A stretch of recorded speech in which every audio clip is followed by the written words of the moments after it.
Yo guys, what's up? Welcome to the first Tech Marites series. Yan.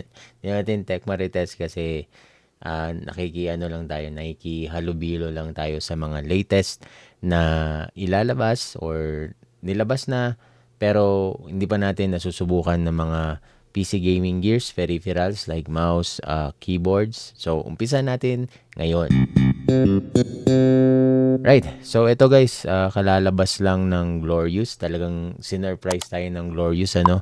Nung nagbabrowse ako sa Facebook, ngayon, nagbabrowse ako dito, biglang lumabas itong post ng DataBleed. Nakita ko meron ng Model O2 Pro.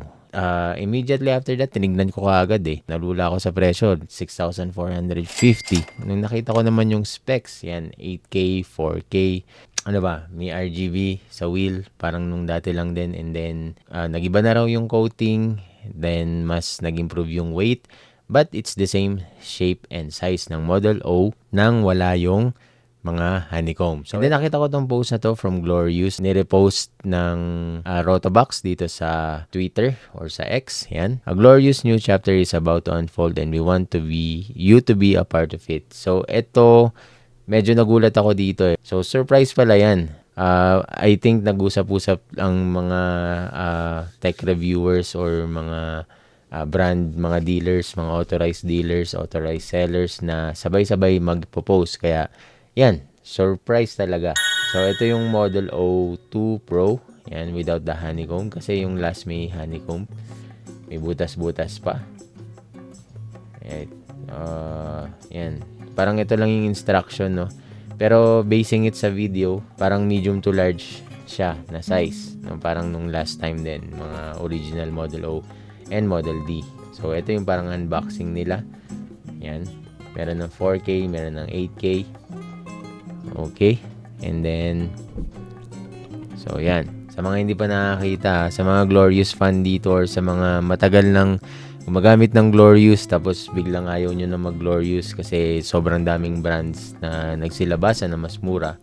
Yan, tingnan natin ulit to. Okay, so yan. So natakpan na yung honeycomb. Ito yung mga Pro Series nila. Hindi to forged guys, hindi forged to. Ito yung main models nila. Yan, Model O and Model D. But this time is the second generation na. Okay, 60 grams. And then, naka-optical switches na rin sila. Parang sa Pulsar. Yan, 3395. Okay, flawless. Battery life up to 80 hours. Okay. Yan, 4K. Tapos wired, 8K polling pag naka-wired, I think. So, yan. Dito naman tayo sa post ng Rotobox. Yan. So, hindi pa nga available yung sa Rotobox. No? Sinabi lang, nag-announce ng Rotobox na palabas na. Yan, pero lalabas pa lang siya within the month siguro yan. So, talagang surprise ang ginawa sa atin ng Glorious dito. No? Nagulat ako kaninang umaga, October 18, no? At recording kasi neto is October 19 na. Nakita ko na may nilabas, tapos nag-search ako sa YouTube, wala pa akong nakitang review, no? Which is weird. What? Tsaka parang hindi naman ganun dati. Usually maglalabas ang mga content creators, mga tech reviewers, ng mga review muna bago ilabas. So this time, binaliktad, no? Surprise. So sabay-sabay nilang ginawa. After a few days yan, magsisilabasan na yung mga review nito, yung mga review sample. And then may 1K polling din na nilabas. 4,950 naman siya. So parang ilan ang difference? Almost 1,000 plus or 2,000. 1,500 parang mga ganun. So up to 80 hours yung battery life niya. And I'm not sure about the MCU neto. May kita natin yan sa next. So 59 grams para sa Model O2 Pro. And then guys, by the way, yung Model O is ambidextrous na low profile. Yung hump niya mababa lang. And then yung Model D is the ergonomics naman siya. So ergo mouse yun. So mas mataas yun na medyo iba yung shape. Pero isang Model D sa mga naunang mga ergo na maganda ang shape.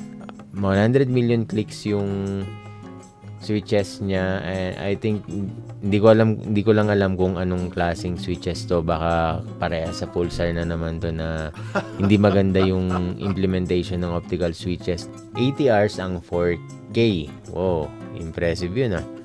And then 35 hours naman pag 8K. Okay? So both na wireless yun guys. So both na wireless. Usually kasi ang mga wireless na mga naglalabas na iba is 4K lang. Which is tamang-tama na yung 4K, parang yun naman yung sweet spots eh. Pero itong si Glorious, nilagyan niya ng 8K na wireless. So, para siyang Razer, no? Okay, tapos maganda dito, included na yung dongle. Hindi mo na kailangan bumili ng separate, no? Hindi tulad ni Pulsar na kailangan bili mo yung separate. What? So, sensor niya, it's BAMF 2.0, but this is 3395. So, that's a Glorious core. So, I think yun lang naman. And then, I think nag-improve siguro yung texture nito. Tapos, maganda ng design, ha. Yan, ang ganda ng design, no. Ang ganda ng pagka-design. It's all black, no. Charcoal, very stealthy ang dating niya. Yan. Ito yung, I think, ito sa Rotobox, ito yung actual picture. Galitan ko yung mukha ko. Yan. So, ito yung actual picture ng Rotobox. I think, yeah, meron naman na talaga sila nan kasi dealer sila eh. Okay, tingnan natin yung sides. Okay. Ito Model D. This is the Model D. So, I think magkakaroon na ng review to in the coming days, no? Tayo, marites lang tayo kasi wala naman tayong actual na copy nito eh. So, mag-assume lang muna tayo guys. Mag-assume lang tayo. Model D. So, yan ang Model D. Ang ganda. Pure black. So, I'm expecting siguro yung next na color nito, yung inverted niya, yung white, is pure white din. Kung sana hindi ako nagkamali, pure white din.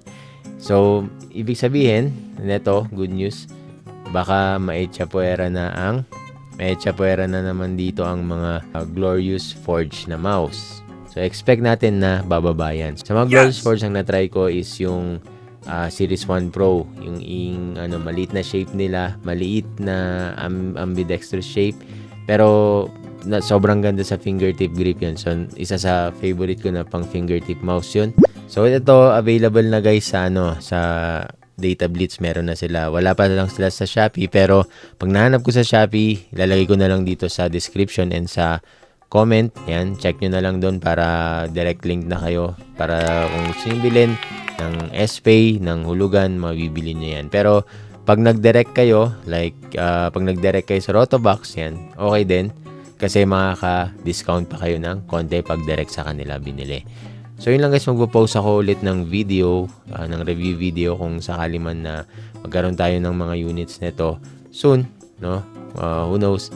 Tingnan na lang natin. So I'll see you on the next Mouse Marites guys. Kung may mga rumors na naman ng mga bagong mouse, yan, magkakaroon pa tayo ng mga ganitong mga klaseng video. Don't forget to subscribe, like, share, and then mag-comment na rin kayo. So yun lang guys. Goodbye.